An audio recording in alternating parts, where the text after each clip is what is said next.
Meio Dia está de volta e Mato Grosso registrou o segundo pior índice do país em relação à frequência escolar de adolescentes entre 15 e 17 anos. Isso significa que apenas 80% dos jovens dessa faixa etária estão frequentando as salas de aula. Além disso, o cenário de evasão escolar também é preocupante. E é para falar sobre esse e outros assuntos que está aqui no estúdio do Jornal do Meio Dia o presidente do Sindicato dos Trabalhadores no Ensino Público de Mato Grosso, que é o Sintep, Valdeir Pereira. Boa tarde, presidente. Seja bem-vindo aqui ao Jornal do Meio Dia. Boa tarde, Lúcio. Boa tarde, Camille. Boa tarde, bem-vindo. Dizer da satisfação de mais uma vez estarmos aqui no Jornal do Meio Dia conversando com os nossos telespectadores para tratar desse tema tão importante que é a educação.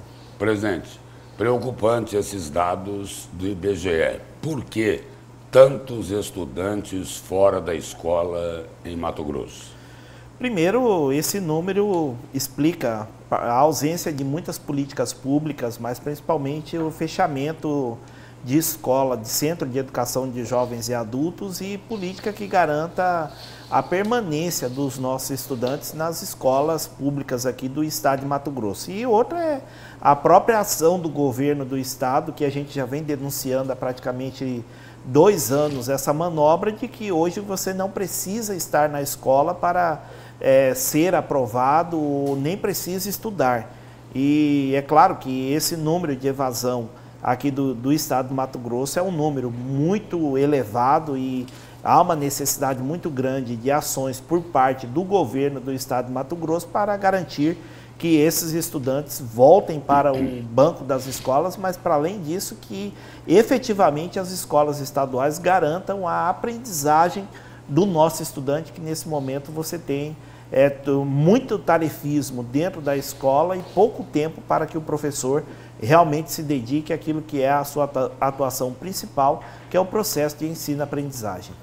Presidente, o que significa esse termo que o senhor usou, só para a gente entender, né, que de fato a questão aqui em Mato Grosso, né, o segundo pior estado em termos de não frequência nas salas de aula, né? Fica atrás somente de Roraima, enquanto a média nacional é 92%, Mato Grosso só 80%, ou seja, mais de 32 mil jovens fora ali das salas de aula. Então, só para a gente entender, por que além disso, né, Mato Grosso, além da frequência baixa também, o aprendizado, as notas, segundo o IDEB, estão bem abaixo do ideal. Por que isso acontece? Do ponto de vista do professor e também para os alunos?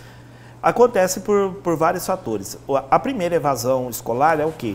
Você tem o estudante, antes você tinha um centro de educação de jovens e adultos, o qual você, se tinha um processo de repetência, o estudante que não foi, ele tinha uma política especificamente voltada para aquele jovem, nesse centro de educação de jovens e adultos.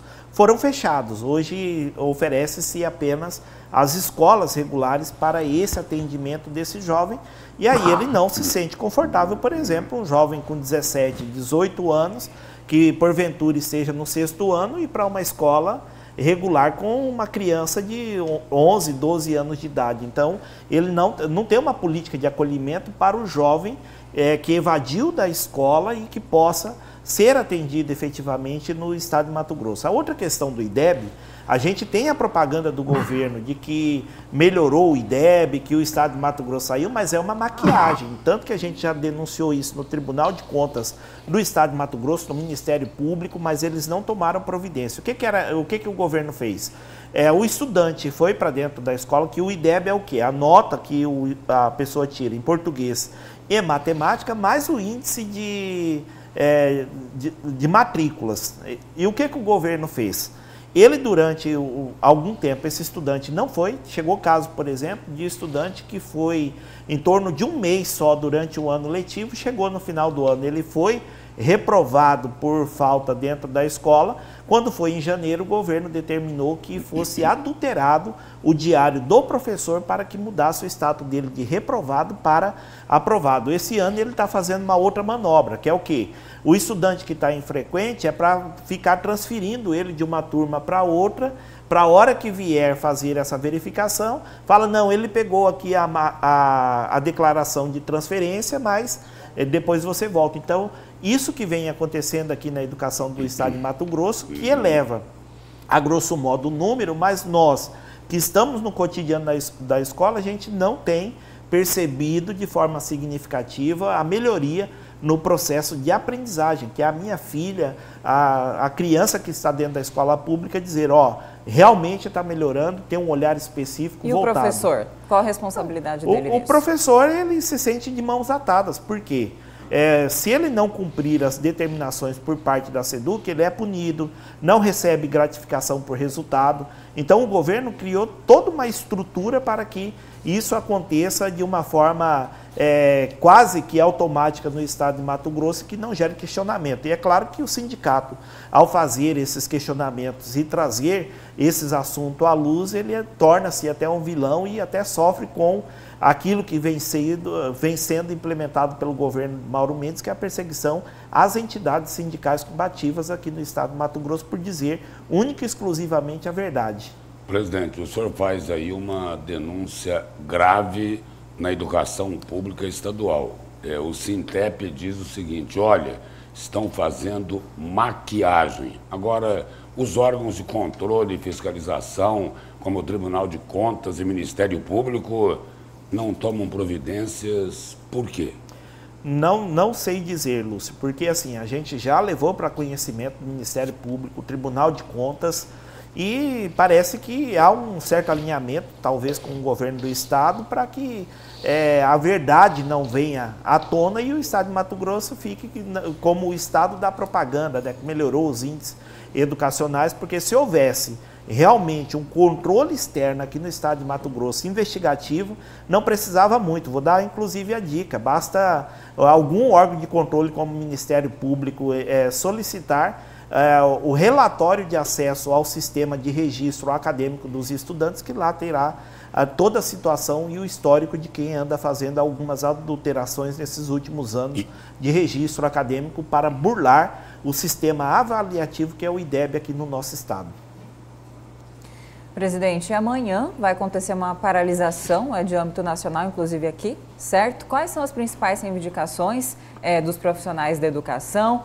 E parece que sempre existe essa celeuma, né, entre o Estado e a busca por direitos. Tem melhorado, por exemplo, a questão da RGA, a própria Assembleia falou que instalaria uma comissão, esses trabalhos estão andando, o Sintep tem fiscalizado, tem cobrado? A gente tem participado, junto com a federação, dessa discussão da revisão geral anual. A Assembleia Legislativa, inclusive, apresentou uma proposta de emenda constitucional e tem debatido sobre ela, tem buscado até o FEComércio, o Ministério Público, outros, para que tome pé dessa discussão da revisão geral anual, mas, lamentavelmente, ainda não é no ritmo que nós gostaríamos. E amanhã terá a paralisação.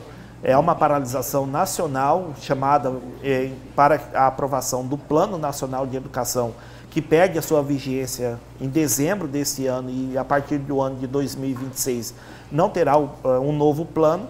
E nacional também entra essa questão de resolver em definitivo uma matéria que está no STF, do que é o confisco que acontece aqui no estado de aposentadorias e pensões. Já tem uma maioria formada, além da realização de concurso público e outras pautas que são de interesse dos trabalhadores, a definição do piso para funcionário de escola, a regulamentação do piso, do novo piso para o magistério, entre outros temas. Então, essa mobilização nacional, ela vem nesse sentido, além do dia 29, que nós estaremos numa marcha da classe trabalhadora também em Brasília, com as diversas outras pautas.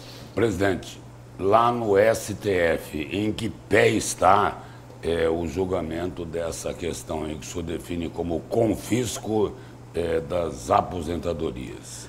Hoje, nesse tema, já tem 6 votos favoráveis declarando a inconstitucionalidade. O ministro Gilmar Mendes pediu vista, já devolveu, agora só está aguardando o presidente do STF pautar novamente para concluir esse julgamento. Mas se encerrasse hoje, já tem maioria formada para acabar com essa vergonha criada pelo governador Mauro Mendes, que retira. Para quem não sabe o que é esse confisco, é o quê? É tipo você comprasse um consórcio, chegasse no final, você chegasse lá e falasse, tem que continuar pagando esse veículo seu. Aqui o governo fez uma metodologia de que as pessoas contribuíram para a Previdência, quando se aposentaram, continuaram pagando a Previdência como se na ativa estivessem. E a educação é onde tem as menores remunerações, foram os que mais foram impactados com uma retirada aí de 600, mil e poucos reais. Só vai ter o desconto quem ganhar acima do teto do INSS,